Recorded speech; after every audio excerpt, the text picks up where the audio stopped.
Shabbat Shalom a vocês que estão conosco, as pessoas que irão nos acompanhar nas redes sociais, aqueles que vão nos assistir em outros horários, que a paz do Eterno esteja sobre a vida de todos vocês.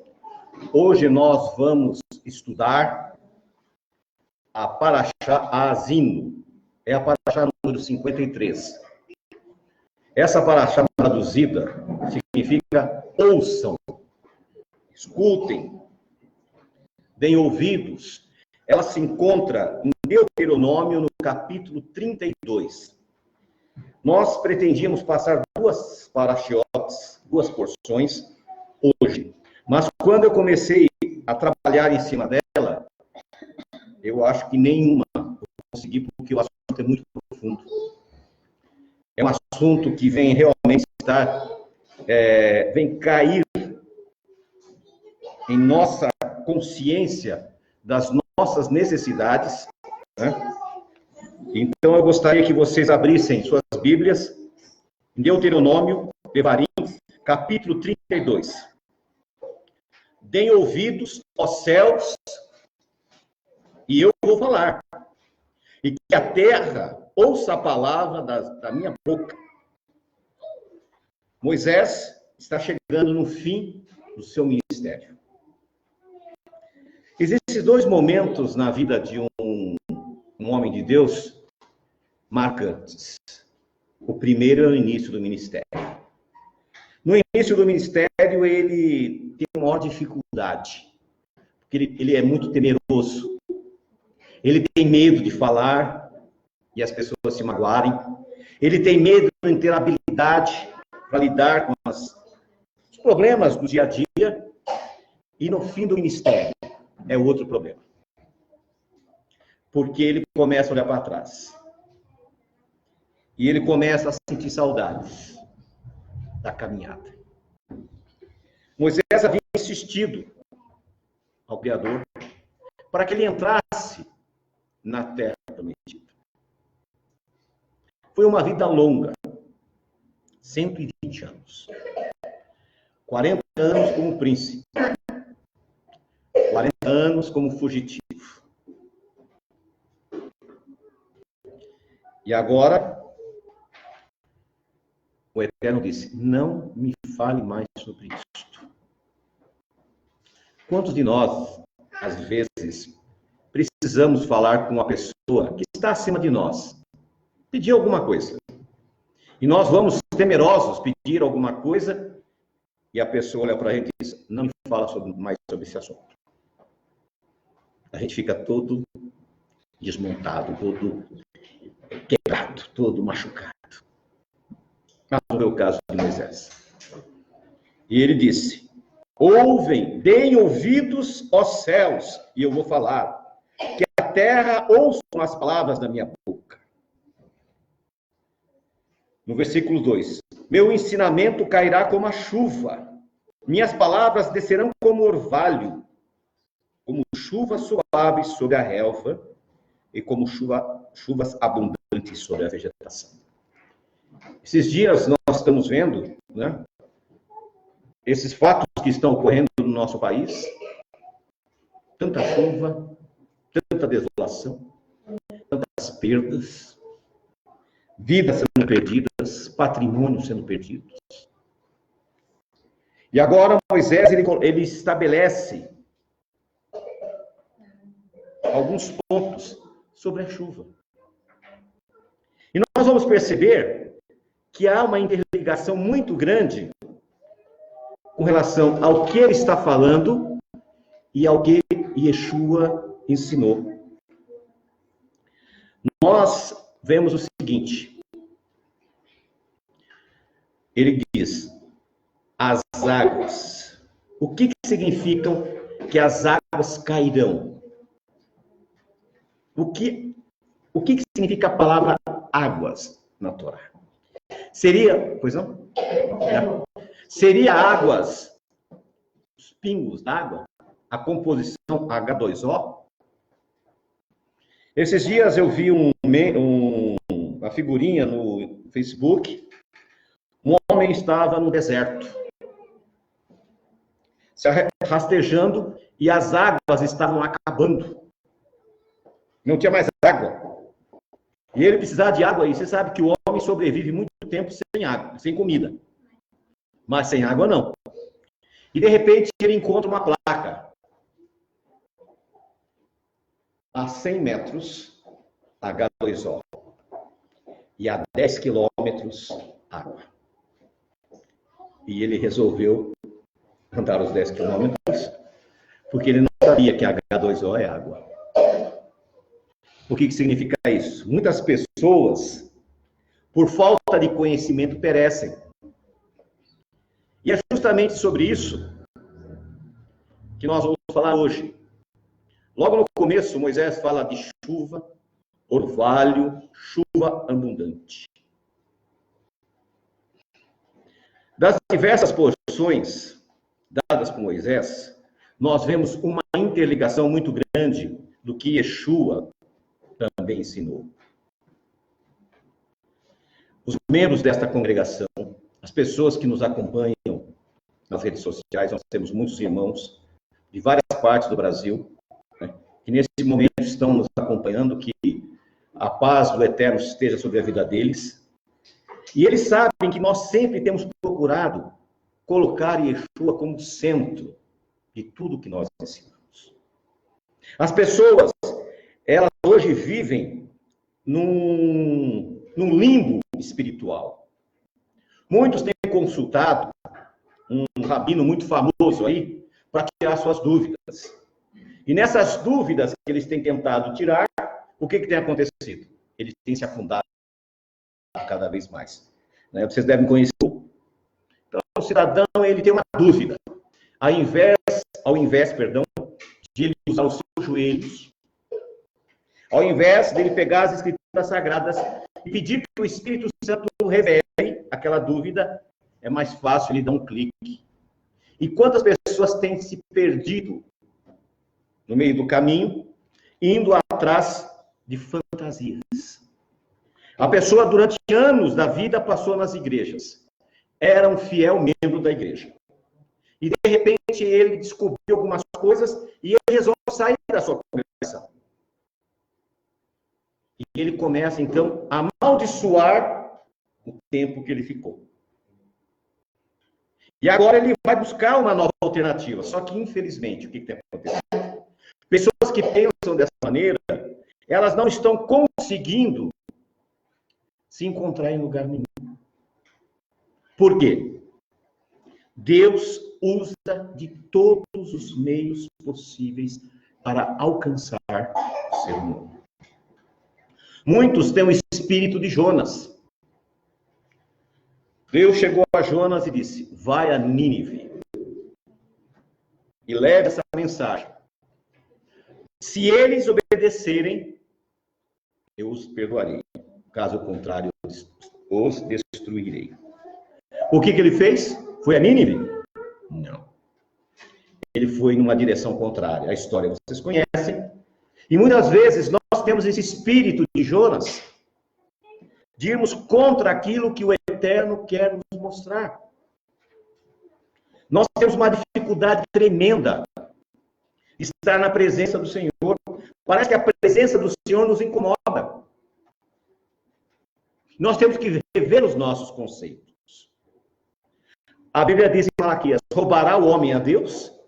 No que me roubais? E eu vou muito mais além do que o texto que vocês conhecem, que é um texto talvez mais conhecido de toda a cristandade. Roubará o homem a Deus? No que me roubas? No tempo.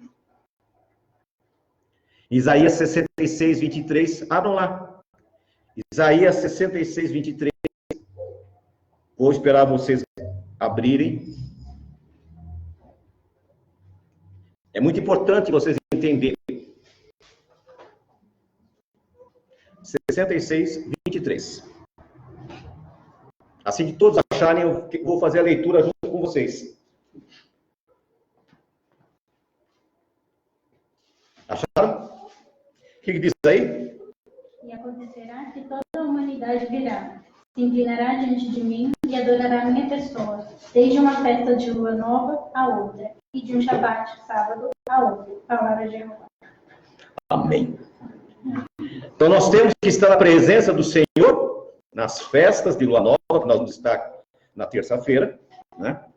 Depois, no segundo tempo, nós vamos comentar sobre esse assunto. E no sábado.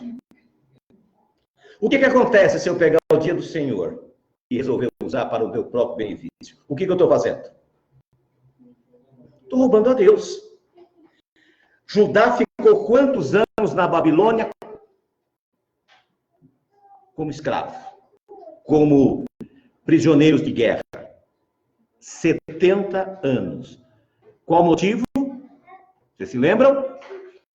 Por não terem celebrado Shemitah, o sábado a cada 7 anos.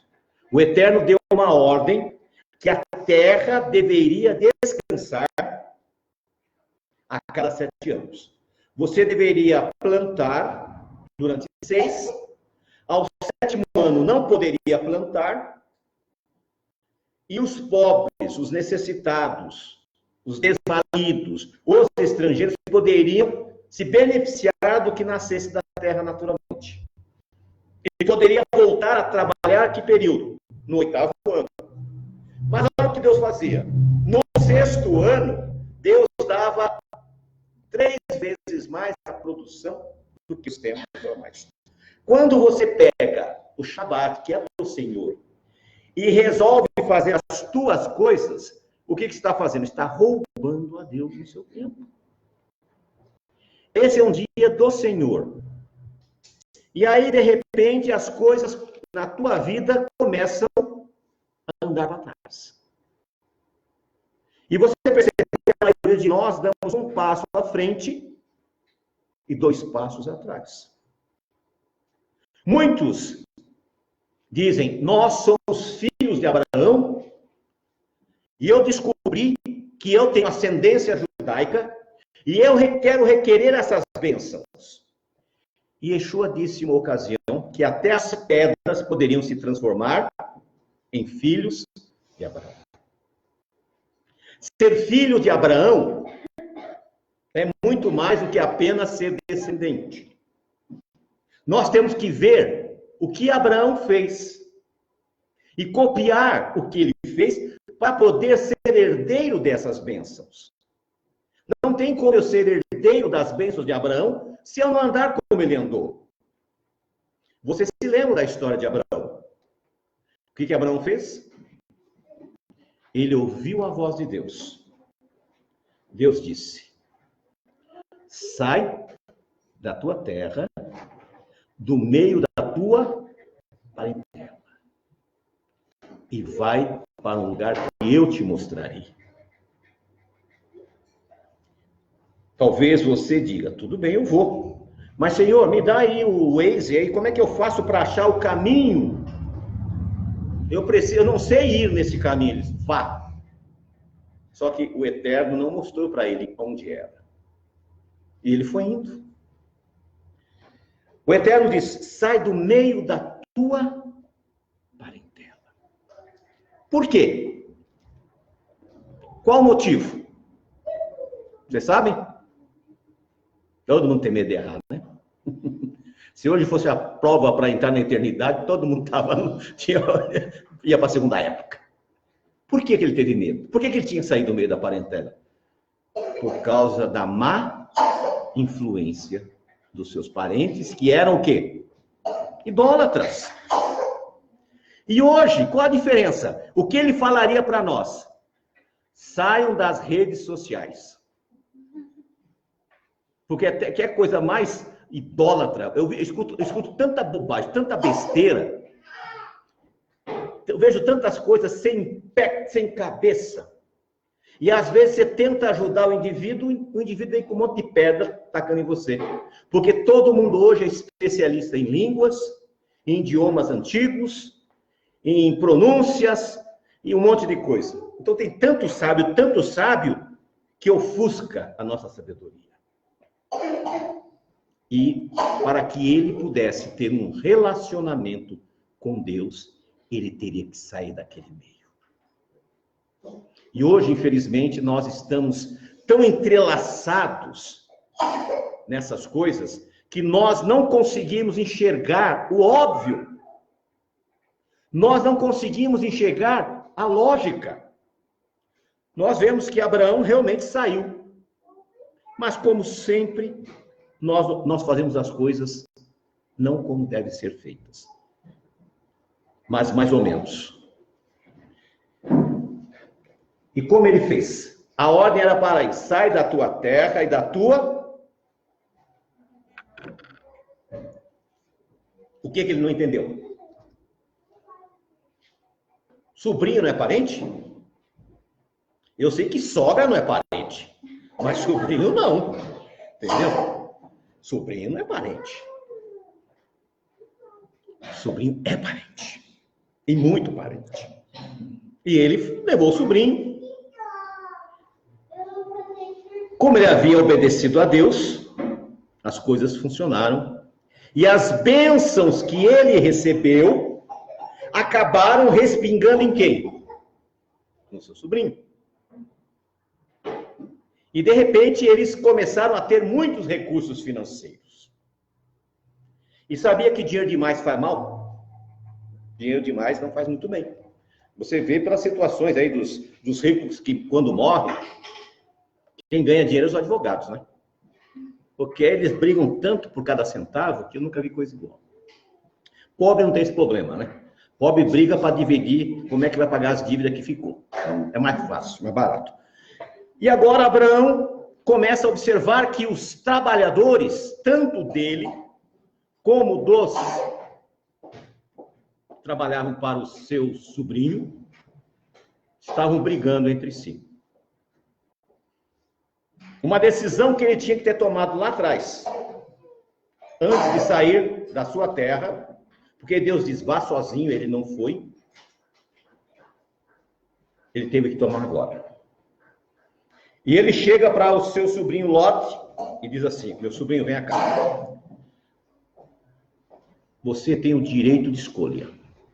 Se eu for para a direita, se você disser, eu vou para a direita, eu vou para a esquerda. Se você disser, eu vou para a esquerda, eu vou para a direita. Primeiro, quem que tinha o direito de escolha?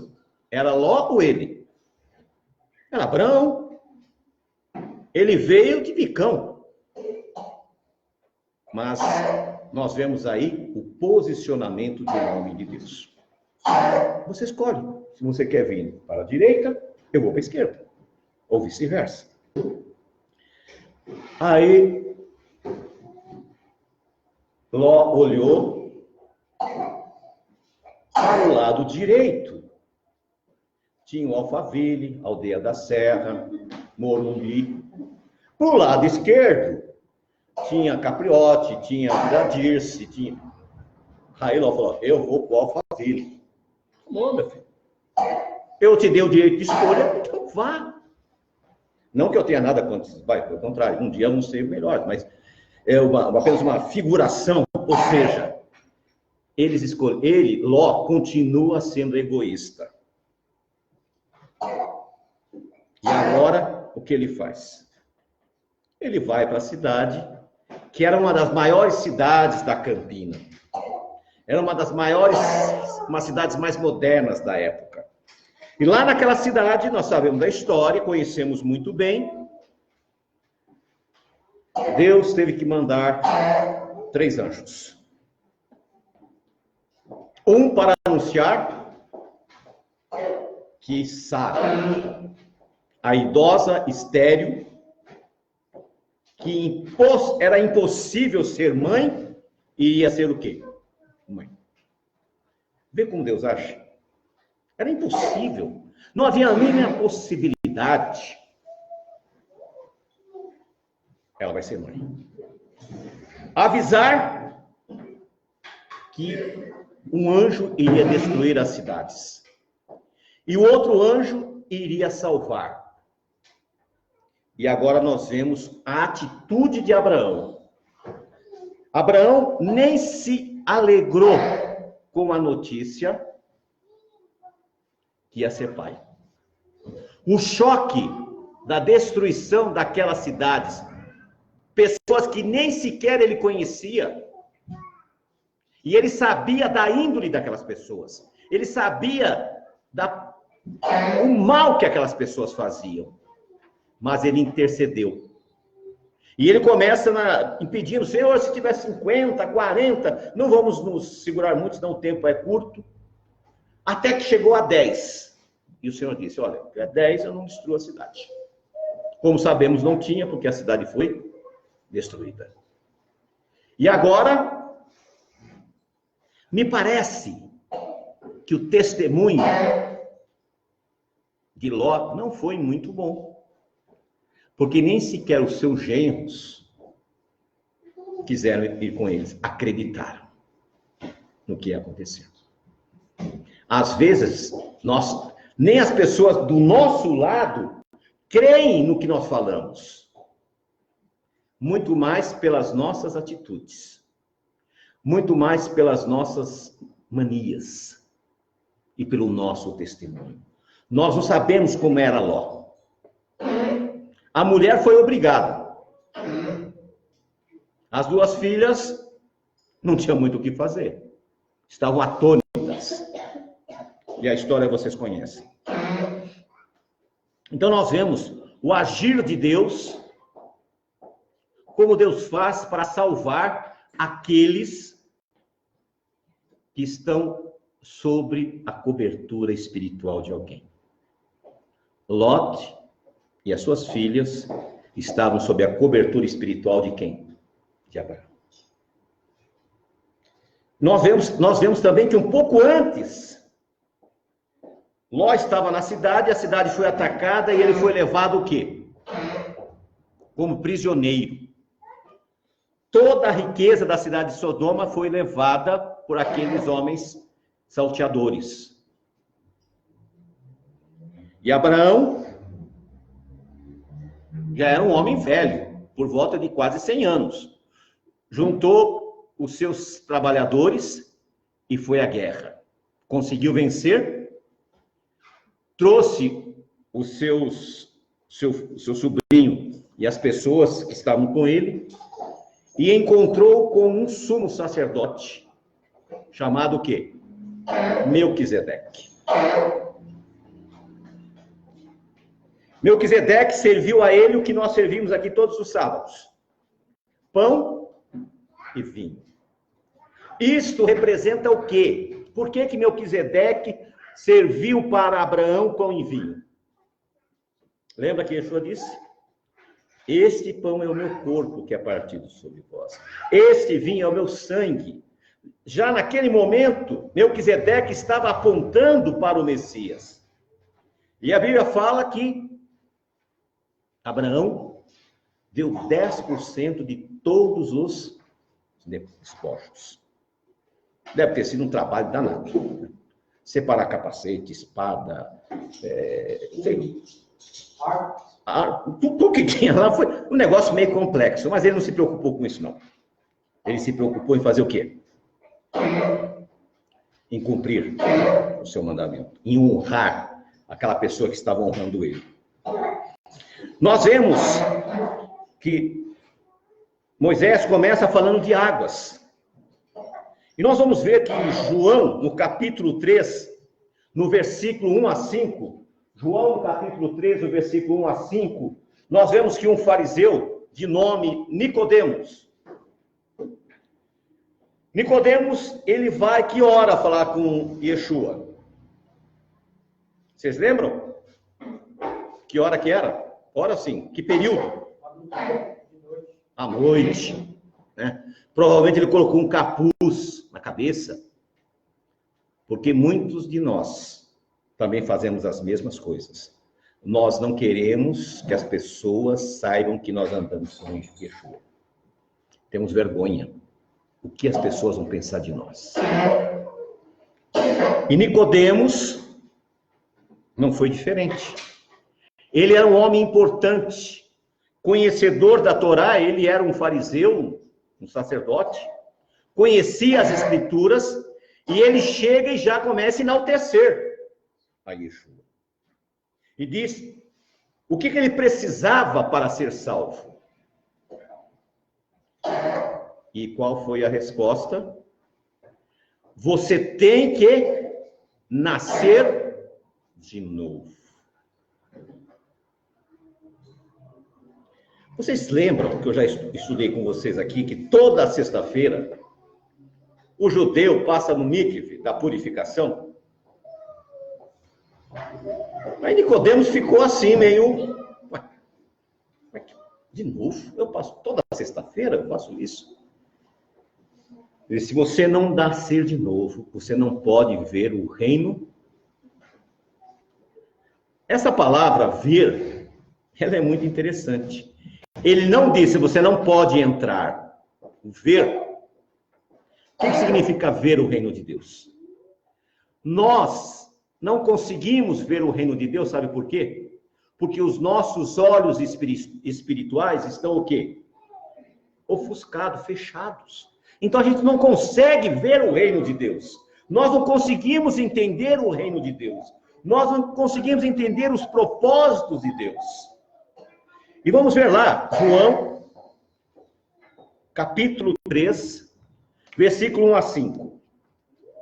E entre os fariseus havia um homem chamado Nicodemos, que era um líder dos judeus. Ele veio a Yeshua à noite e lhe disse: Rabi, sabemos que o Senhor veio como instrumento da parte de Deus, pois ninguém pode realizar esses sinais que o Senhor realiza, a menos que Deus esteja com ele. Então ele tinha certeza que Deus era com ele. Só que a hipocrisia dele era maior do que a certeza.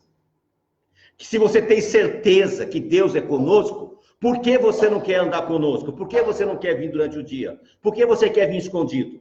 Foi isso que ele fez. Em resposta, Yeshua lhe disse: digo-lhes com toda certeza, a menos que alguém nasça de novo, não pode ver o reino de Deus. Nicodemos lhe perguntou: como? Um homem pode nascer quando já é velho? Será que pode entrar no ventre de sua mãe e nascer outra vez? E Yeshua respondeu: digo-lhes com toda certeza, a menos que alguém nasça da água e do Espírito, não pode entrar no reino de Deus. Então nós vemos que primeiro tem que haver o quê? O nascimento nas águas. Mas será que ele está se referindo aqui ao batismo? Será que seria isto mesmo? Água é a palavra específica e central da porção de hoje. O que significa água aqui? Se você for lá na Paraxá, você vai ver que a palavra água significa o quê? Vamos ver lá? Deem ouvidos aos céus e eu vou falar. E ouçam a terra as palavras da minha boca. Meu ensinamento cairá como a água é ensinamento. E as pessoas já levam para o batismo. Batismo é uma consequência do ensinamento. Yeshua não estava falando de batismo, nem de mikve. Ele estava falando, se você não seguir os meus ensinamentos, você não pode ver o reino dos céus. E o que é que acontece? Hoje existem milhões de pessoas que estão passando nas águas batismais, todavia jamais enxergaram o reino de Deus. Não conseguiram entender. As pessoas também, o que elas têm feito? Elas passam no batismo, mas continuam a praticar as mesmas coisas que sempre praticaram, porque elas não nasceram de novo. Elas não são uma nova criatura. Elas acham que aquele banho foi um banho purificador que transformou ele. E o que nos transforma são os ensinos de Deus. Quando nós começamos a aprender os ensinos de Deus, quando nós entendemos o que Deus tem para a nossa vida, nós começamos a ver o reino de Deus. Outra coisa, o nascer de novo. Eu tenho certeza absoluta principalmente para as pessoas que já estão com uma idade um pouco adiantada. Como seria bom a gente nascer de novo, né? Todas aquelas bobagens, aquelas besteiras que você sabe que você fez, que quem não fez aqui, atire a primeira pedra no Breno, por favor. Não toca aqui, não. Quantas pessoas gostariam de voltar atrás e não fazer as mesmas asneiras, as mesmas bobagens? O nascer de novo foi justamente aí. Por isso que Moisés disse, olha, o meu ensinamento é como água. Esta água, ela é transformadora. Nós vemos também no versículo 39, o verso 39 do capítulo 32 de Deuteronômio. Vejam agora que eu, sim, eu sou Deus, e não há outros deuses além de mim. Eu te entrego a morte e eu te dou a vida. Moisés começa falando do ensino. Quase no finalzinho, Deus se apresenta. Eu lhe mato e eu lhe ressuscito. A que morte ele está falando aqui? Morte física? Não. Porque quando você aprende o que Moisés disse, os ensinos da Torá, você morre para o velho homem, você morre para a vida passada e você nasce para o reino dos céus. E esse novo nascimento, o que você vai fazer? Você vai praticar as coisas corretas. Você vai seguir os ensinos da Torá na tua vida. E aqui a Parashá, ela nos mostra que quando o Senhor, o Eterno, mata o velho homem, a Bíblia diz que os nossos pecados são lançados aonde? No fundo do mar. Lá no fundo. Mas ele não está falando daquele banho que você tomou, não. Ele está falando do banho do ensinamento, como disse. Vou ler de novo. Deem ouvidos aos céus e eu vou falar, e a terra ouça as palavras da minha boca. Meu ensinamento cairá como chuva, como água. Então esta água, quando nós nascemos de novo, todas as nossas transgressões são lançadas no fundo do mar. Por quê? Você aprendeu que não deve praticar certas coisas. E você não vai praticar. Porque a Bíblia também diz, Deus não leva em conta o tempo da ignorância. Mas quando você tomou conhecimento e pratica, você é ímpio 2 vezes. A pessoa que conhece a palavra, que conhece a Torá, e toda vez, transgride, ele é pecador em 2 vezes. Como eu disse no começo. E será de uma lua nova a outra, e de um sábado a outro. Toda a carne, todos os seres humanos, deverão vir o quê? Me adorar. Aí eu pego o dia do Senhor e resolver as minhas coisas. O que eu estou fazendo? Eu estou roubando ao Senhor. E eu tenho consciência disso. E no reino de Deus vai entrar ladrão? Yeshua disse que o ladrão pula o muro, né? Que ele não entra pelas portas. Então eu não posso pegar aquilo, o ensinamento que Deus me deu, e simplesmente ignorar. Achar que eu tenho autoridade para superar e suplantar a lei de Deus. O nascer, quando Yeshua disse a Nicodemos, o nascer da água e do Espírito, significa que sua carne deve morrer.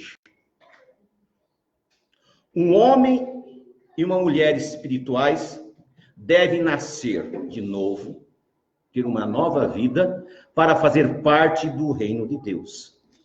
Mas muitas pessoas preferem viver de filosofias, ideologias. Só que essa pessoa vai morrer na sua ignorância. O que acontece? Você pega a palavra, você leva a palavra, a pessoa lê, o que você leu? Você entendeu? Entendi. Mas eu não entendo desse jeito. Mas aqui está dizendo, mas, sabe, eu não senti no meu coração que eu tenho que fazer. Ué, se é o seu coração que tem que decidir, por que você leu a Bíblia? Por que você veio à congregação? Por que você vai à igreja? Se a palavra de Deus que está escrita não tem valor algum, então você está no lugar errado. Então vai ser budista, vai ser hinduísta, vai ser shintoísta, vai viver de filosofia, porque lá você consegue viver de filosofia. Hoje nós vemos as pessoas vivendo tantas heresias, e principalmente na Techuvá. O senhor falou de arrependimento, e existem muitas pessoas que é demagoga e falam que eu não me arrependo de nada do que eu fiz no passado. Tem muitas. Não vai para lugar nenhum. Hoje, se você pegar e for nas redes sociais, você vai ver que tem tanta discussão dos nossos sábios. Aí eu faço a seguinte pergunta: como um indivíduo que se diz doutor da lei, que se diz rabino, que se diz roche, ou qualquer título, para não falar uma besteira, diz que Yeshua não é o Messias? Aonde está a sabedoria desse indivíduo? E essas pessoas conseguem atrair milhares de pessoas através de fantasias, filosofias, utopias, mentiras, enganos. Ao orientar Nicodemos, Yeshua ordenou que mesmo ele sendo o doutor da lei, nada tinha valor, era tudo perdido, ele teria que morrer. O que significava Nicodemos morrer? Apagar tudo aquilo que ele havia aprendido com os sábios, na yeshivá que ele frequentou. Porque ele era um rabino, ele era um mestre da lei, então ele teve que ir para uma yeshivá para aprender. No caso de Paulo, a yeshivá que ele participou tinha como líder, qual que era o líder da yeshivá que ele participou? Vocês lembram? Gamaliel.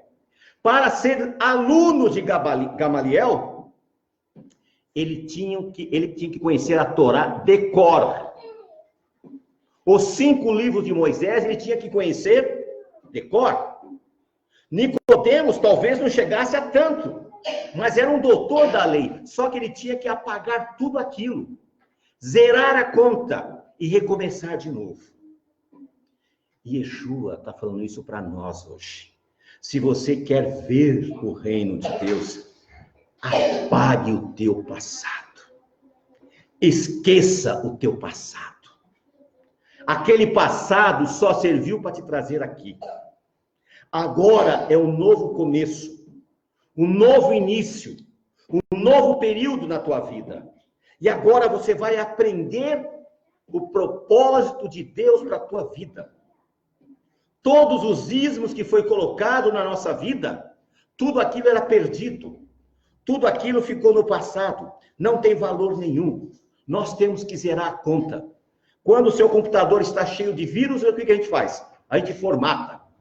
Você tem que formatar a tua vida. Você tem que apagar o teu passado. Não dá para você servir a Deus e ao teu passado. Porque senão você vai viver entre dois mundos. Você não vai conseguir entender o propósito de Deus para a tua vida. Toda aquela sabedoria, todo aquele conhecimento de Nicodemos, de nada serviria para a sua salvação. Hoje nós vemos na Techuvá pessoas trazendo suas crenças paganizadas e confrontando a Torá. Essa bagagem do passado é inútil. Esta bagagem do passado só atrapalha o seu crescimento espiritual. nasça de novo, seja uma nova criatura, começa a andar ao lado do Senhor. Falando a Nicodemos, ele usou a palavra água. A água é fundamental para o nascimento. O bebezinho, ele fica 9 meses dentro de uma bolsa com água. Quando Moisés falou, ele disse: ouvi, ó terra. Ele não disse: ouvi, ó Israel. Ouvi todos os moradores da terra. Ele queria falar com todos nós. E a sua voz está ecoando 3.500 anos depois e está chegando no nosso ouvido. Ele queria falar com a gente. Ele queria falar com você. Outra coisa. O que você tem feito para propagar esta água, esta palavra, esse ensinamento? Você percebeu? Se não percebeu, observe que Yeshua sempre falava perto de um lago ou perto do mar, não é isso? Por quê? Por causa da acústica. A água propaga o som. Por isso que a ligação de Moisés, ouçam. Eu vou falar através da água, do ensinamento. E Yeshua disse: ide. E o que nós temos feito? Nós temos ficado. Nós não temos ido. Porque nós estamos tão compromissados com a nossa vida. Né? Nós estamos compromissados. Hoje eu não posso ir porque eu vou no aniversário do sobrinho, da sobrinha, do meu amigo, do vizinho, não sei de onde. Mas não posso ir. Então avisa a Deus lá que eu não vou hoje não. O outro, não, eu vou conseguir, eu vou na praia hoje porque está o sol gostoso e eu vou aproveitar que eu vou na praia. E o outro diz: eu não posso porque vai passar um filme que eu estou esperando há muito tempo no Netflix e vai ser sábado à tarde. Enfim, qualquer coisa assim. Nós vemos que as pessoas, elas procuram de todo jeito roubar a Deus. E depois não entendem por que a vida anda para trás. Nós vemos também, irmãos, continuando a leitura, no versículo 2 em diante: meus ensinamentos cairá como a chuva, minhas palavras como orvalho, como a chuva suave sobre a relva, e como chuvas abundantes sobre a vegetação, pois declararei o nome de Jeová. Falem sobre a grandeza do nosso Deus. Primeiro ele fala como águas. Depois ele fala como orvalho. O que é orvalho? Vocês sabem? Claro que sabem. Aquelas gotículas, né? Que quando nós levantamos de manhã está sob as plantinhas. Para que serve aquilo? Vocês sabem? Para manter a planta viva. Porque a chuva em abundância, ela serve para plantar. Vem a chuva, molha a terra, você semeia a semente, semeou a semente, ela começa a crescer, germinar, aí vem o orvalho e refresca. E a planta, então, começa a crescer. O que é esse orvalho, irmãos? Vocês sabem qual significa? Para que serve esse orvalho? É quando nós conhecemos as palavras sagradas e nós começamos a meditar nela. Quando você levanta de manhã, está angustiado e você lembra de um salmo e começa a recitar. Você lembra de um provérbio ou de uma profecia. É esse orvalho que ele está falando. Que ele dá aquela refrigera na nossa alma. O salmista não fala isso? Refrigera a minha alma. É o orvalho. Que Deus quer que você sinta. E continuando a leitura, depois vem o quê? As chuvas abundantes sobre a vegetação. O que é a chuva abundante? Como é que uma chuva abundante vem? Vem com vento. Então o vento vem e a chuva vem e faz aquele estardalhaço. Sabe para que serve chuva abundante? Para dobrar você.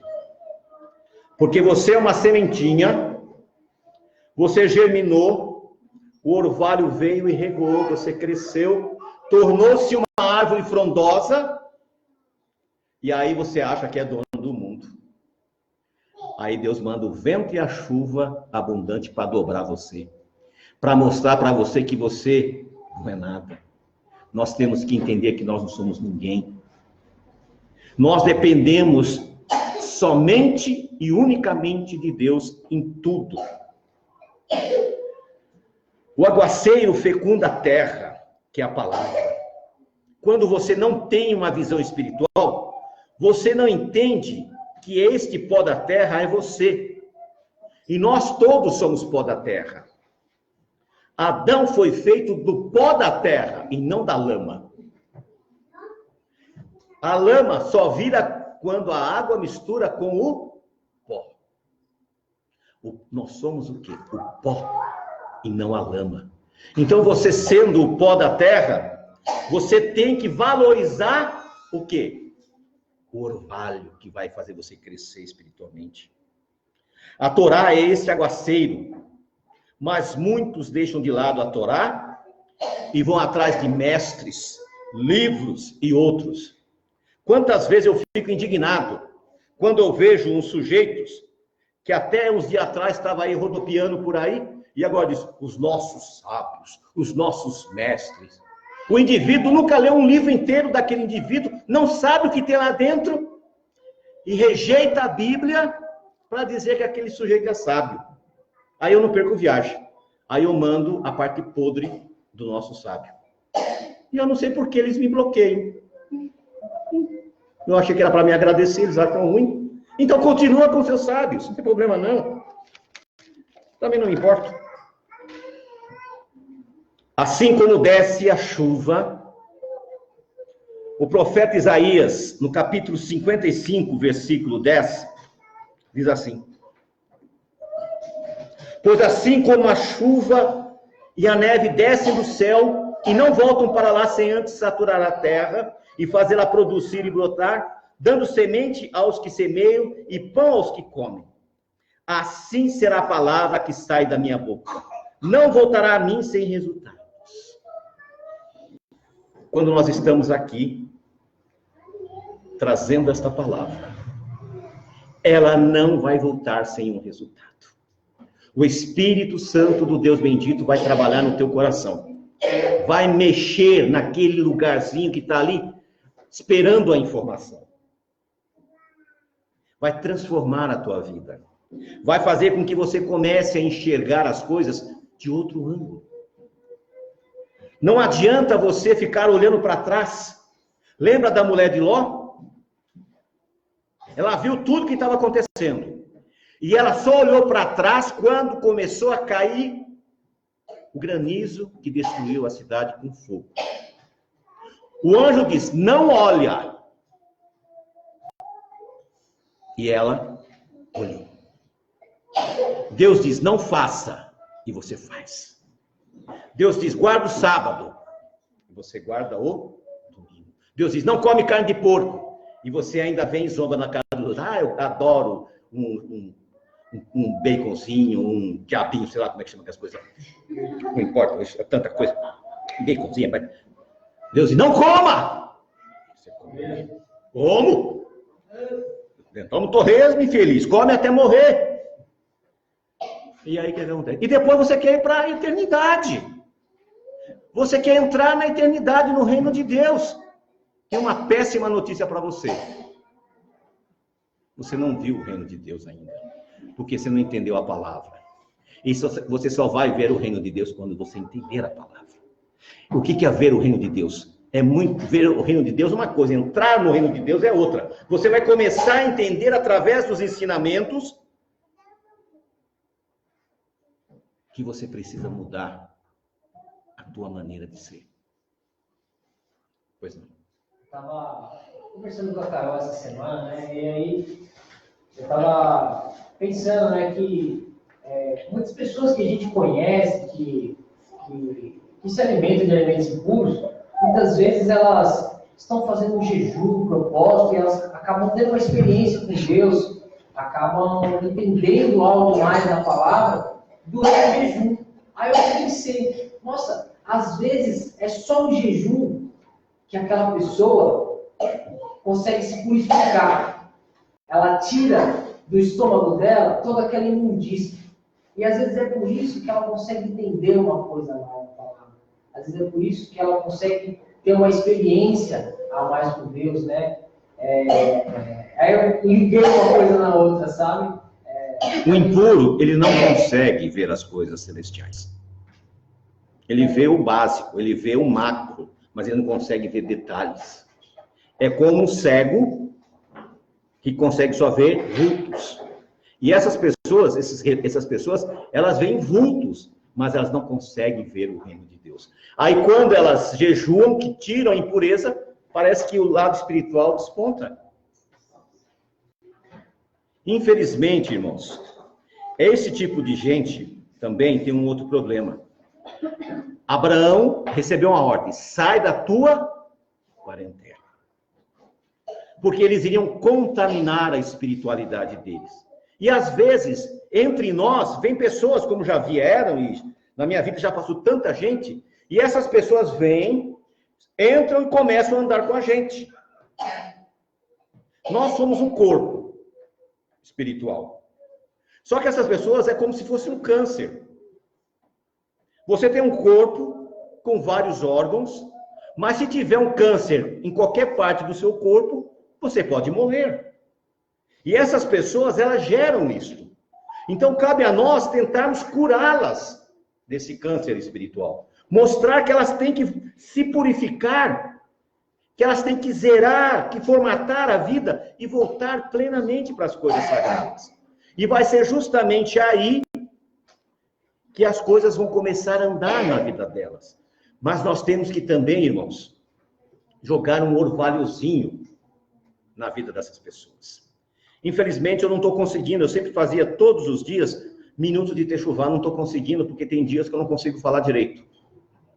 Aí eu faço várias gravações e desisto, porque não consigo. Enquanto minha saúde não estabilizar, enquanto a medicação não... Então, aquilo ali é como um orvalho, porque nos alerta. Às vezes, poxa vida, aquela palavra ali fez eu entender o que eu não tinha entendido. Então, não podemos deixar de falar as palavras do Eterno. Não podemos deixar de ensinar as pessoas. A palavra de Deus é um refrigério. Sem o orvalho que cai na escuridão ao amanhecer, as plantas, elas secam e morrem. O indivíduo sem a palavra de Deus, ela começa a se angustiar. Hoje, muitas pessoas estão sofrendo de depressão dentro das igrejas. Tem uma causa específica. Porque imagina-se que as pessoas não deveriam, que estão numa igreja, sofrer de depressão. Mas por quê? Porque a palavra que está sendo dita ali não tem saído do trono do Eterno. Hoje se prega muito autoajuda, mas não se prega a palavra de Deus. Deus fará, Deus vai fazer, Deus vai mudar, e nada acontece. Você faz planos, projetos na tua vida, e nada acontece. Porque você quer mudar o velho homem. E o velho homem, não adianta você mudar o velho homem. Você tem que mudar o quê? Nascer de novo. Não adianta você tentar mudar o que não tem mudança. Você tem que ser o quê? Uma nova criatura. Você tem que ser uma nova pessoa. Entregue o teu caminho ao Senhor e Ele tudo fará. No momento da angústia, se você estuda a Torá, vai ter o socorro bem presente. Este é o orvalho que Deus quer no teu coração. Então, irmão, antes de você ficar preocupado e ficar horas e horas nas redes sociais, abre a tua Bíblia. Estuda. Leia. Veja o que o Espírito Santo quer falar com você. Porque é só através desta palavra que ele fala. A resposta está nesta palavra. Outra coisa, Deus também manda tempestades. As tempestades que surgem de repente, trazidas por ventos, é um aguaceiro. Nós temos visto todas as tragédias que estão acontecendo por aí. E nós temos que erguer as nossas cabeças e fazer o quê? Agradecer a Deus porque nós somos poupados. Deus está tentando quebrar a nossa resistência. Ele mostra, eu estou te poupando, eu estou te livrando, e você não percebe. Quando, alguns anos atrás, no interior de Mato Grosso, deu uma praga de gafanhotos. E os fazendeiros ficaram desesperados porque é uma nuvem de gafanhotos que vem vindo e vem comendo tudo. Aonde eles passam, não fica nada. E eles saíram, e era sábado de manhã, e essa pessoa até eu conheci, saíram e bateram na casa desse irmão e falaram para ele, vem com a gente que nós precisamos fazer valetas, porque aí o gafanhoto vem, e ele vem pulando, ele cai na valeta e não consegue atingir a sua plantação. Ele falou, meus irmãos, vocês me perdoem, mas eu tenho um compromisso hoje. Como assim? Eu tenho um compromisso com Deus. Eu tenho que estar 9 horas na igreja. Não vai dar, não. Você é louco? Você vai perder tudo? Eu falei, ó, se eu tiver que perder tudo, é vontade de Deus. A única coisa que eu vou fazer, eu vou conversar com ele. Saiu, foi lá, no meio da plantação, orou e foi embora. Quando ele voltou para casa, com o coração apertado, ele foi olhando na estrada, só tinha toco de madeira, tudo comido. E ele falou, meu Deus, dessa vez acabou. Quando ele olhou a propriedade dele, nem o capim os gafanhotos comeram. Quando você tem um propósito com Deus, isso não é historinha, não é história, história é verdade. Quando você tem um propósito com Deus, o gafanhoto não vai comer a tua colheita. Quando você tem um propósito com Deus, o gafanhoto não vai destruir o seu futuro. Se ele tivesse resolvido, mas isso aqui é uma emergência, eu vou cavar buraco, talvez ele passasse o resto da vida cavando buraco. Então, muitas vezes essas tempestades que nós vemos é para nos alertar quão frágeis nós somos e como nós devemos estar na presença de Deus. Como nós devemos servir ao Deus bendito. Como nós devemos fazer a vontade de Deus. Isaías 56 tem a regra básica para nós. O profeta Isaías 56 diz claramente, assim diz Jeová, primeira coisa, pratiquem a justiça e façam o que é certo, pois a minha salvação logo chegará e a minha justiça será revelada. Então a primeira coisa que você tem que fazer é o quê? Ser justo. Aguardar a salvação, porque ela vai chegar. O que nós queremos? Nós queremos as bênçãos. Depois que nós recebemos as bênçãos, aí não vamos pensar se vamos ser justos. E ao contrário. Comece a praticar justiça hoje. Feliz o homem que assim age. E o filho do homem que assim se apega a isto. Que guarda o sábado e não o profana, e que se refreia a sua mão de todo tipo de maldade. Também não adianta só guardar o sábado e sair fazendo maldade os outros dias. Você tem que guardar e não fazer o quê? A maldade. O estrangeiro que se une a Jeová não deve dizer, sem dúvida, Jeová me separará do seu povo. E o eunuco não deve dizer, vejam, eu sou uma árvore seca. Pois assim diz Jeová aos eunucos que guardam os meus sábados, aqui está no plural, O primeiro, o versículo 2 está no singular. Quando é sábado no singular, refere-se ao sétimo dia. Quando é sábados no plural, refere-se às festas. Então, ele está dizendo aqui que aqueles que guardam o meu sábado, o sétimo dia, e as minhas festas, eu lhes darei na minha casa e dentro das minhas muralhas um monumento e um nome. Eu tenho visto pessoas virem para Techuvá e essas pessoas têm adotado nomes, alguns impronunciáveis. Tem uns aí que é tão difícil que nem um Yahoo, não sei das quantas. Outros colocam até nome de demônio, pensando que é nome de anjo. E tudo bem, isso acontece, né? As pessoas às vezes confundem. Só que quem vai nos dar o nome é o Deus bendito. Está aqui, irmãos. Eu lhes darei na minha casa e dentro das minhas muralhas um monumento e um nome. Um nome melhor do que os filhos e filhas. Eu lhes darei um nome eterno que não serão jamais esquecidos. Quanto aos estrangeiros que se unem a Jeová para servi-lo, para amar o nome de Jeová e para ser seus servos, todos os que guardam o sábado e não profanam, e os que se apegam à minha aliança, também a esses vou trazer ao meu santo monte, e fazê-los alegrar-se dentro da minha casa de oração. Suas ofertas queimadas e seus sacrifícios serão aceitos no meu altar. Pois a minha casa será chamada casa do quê? Para todos os povos. Deus quer dar um nome melhor para você. Um nome melhor para todos nós. Melhor do que os da casa de Israel. Da casa de Judá. Mas você tem que cumprir e abraçar o que? Esta aliança.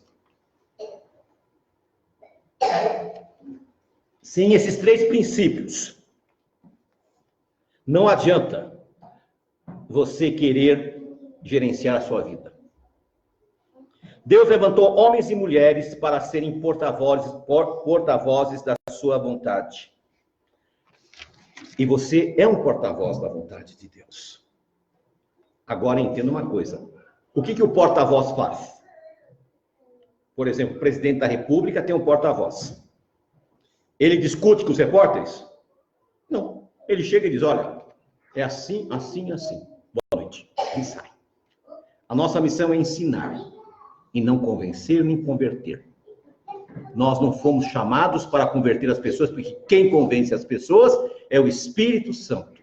Nós temos que apenas fazer como a Bíblia diz. Se o atalaia ver o inimigo chegando e não der o alerta, eu cobrarei o sangue daquele que se perdeu da sua mão. Nós temos que alertar. Se a pessoa quer servir, tudo bem. Se não quer, o que podemos fazer? Uma vez eu li no livro que, às vezes, a sua palavra vai ser instrumento de reconciliação na vida daquela pessoa. Mas, se aquela pessoa ela não quer ouvir, a sua palavra vai ser instrumento de juízo. Vai ser como juízo contra ela. Você levou a palavra, você mostrou a palavra, você ouviu. E você rejeitou no dia do juízo, aquelas palavras, ao abrirem seus livros, vai ser para a condenação delas. Porque ela não é por dizer, olha, eu nunca ouvi falar disso, não. Não tem como falar. Eu nunca ouvi falar dessas palavras. Eu nunca entendi isso. Porque as pessoas, o que elas fazem? Elas procuram seus próprios interesses. Nós vemos também que Deus, Ele tem levantado pessoas para ser baluartes e porta-vozes. Mas normalmente essas pessoas são rejeitadas.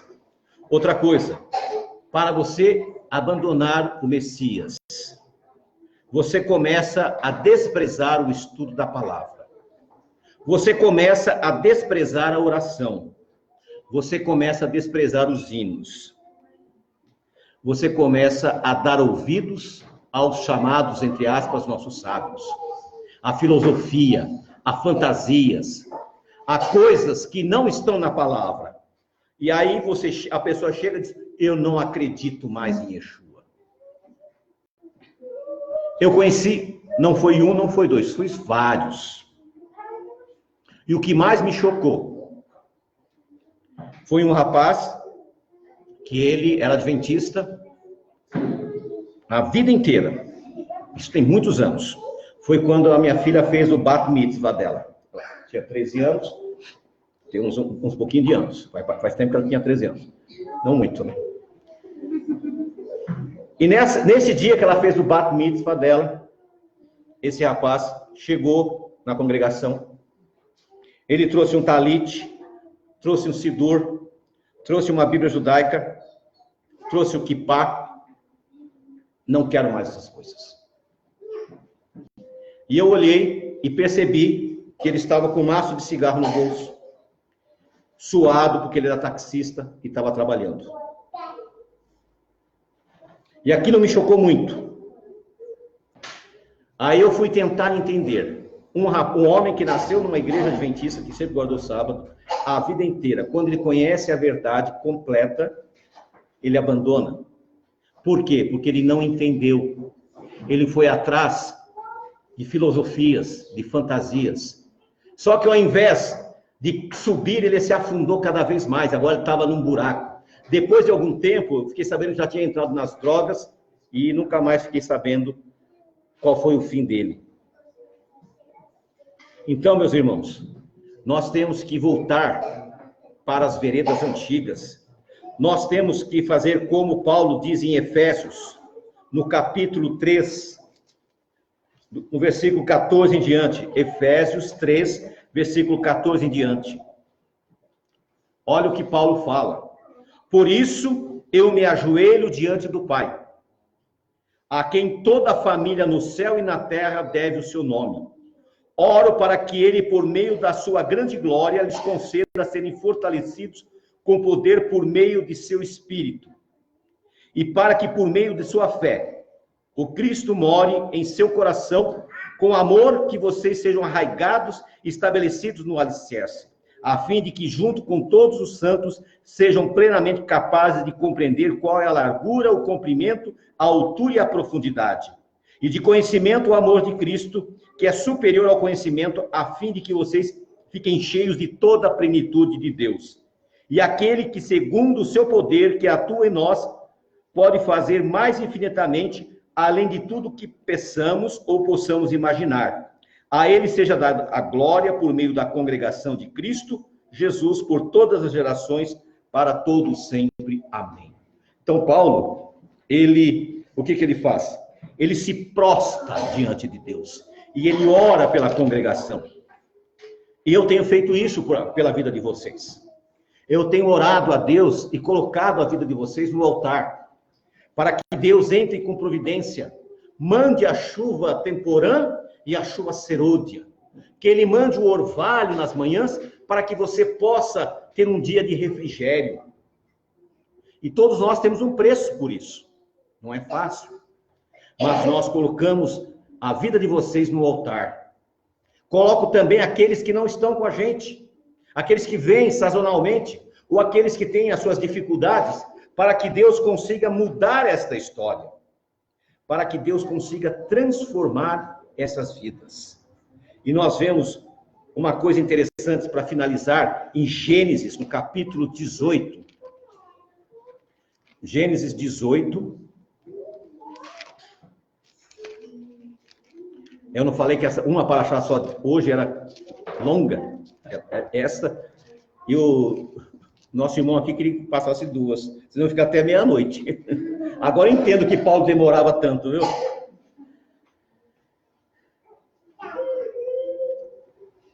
Gênesis 18, versículo 17. E Jeová disse: esconderei de Abraão o que eu vou fazer? Abraão é meu amigo. Deus chamava aquele homem de meu amigo. E você sabia que Deus pode chamar você também de meu amigo? Que nós podemos ser amigos de Deus? Jamais Deus esconderia alguma coisa de Abraão. E quando você começar a caminhar ao lado de Deus, como Abraão começava, Ele sempre vai enviar o seu Ruach Kodesh, o Espírito Santo, para te alertar. quando você estiver no trânsito, e se tiver um marginal na frente, o Espírito Santo vai dizer, desvia. Quando tiver um acidente, o Espírito Santo diz, não vá. Quando você for fazer um negócio que vai dar errado, o Espírito Santo vai dizer, não faça. É isso que é ser amigo de Deus. É isso que é andar na presença de Deus. É você ter um relacionamento relacional, direto, através do Espírito Santo. E Yeshua se apresenta e diz ao Pai, eu paguei o preço pela vida daquela alma. E o Espírito Santo vem e te direciona em todas as coisas. Então, meus irmãos, a paraxá de hoje, vou terminar por aqui, ainda ficou um pedaço passar. Mas eu espero que essa mensagem possa servir para nós entendermos o que é ver o reino de Deus. Zera a conta, esquece o passado, começa de novo. Amém? Amém.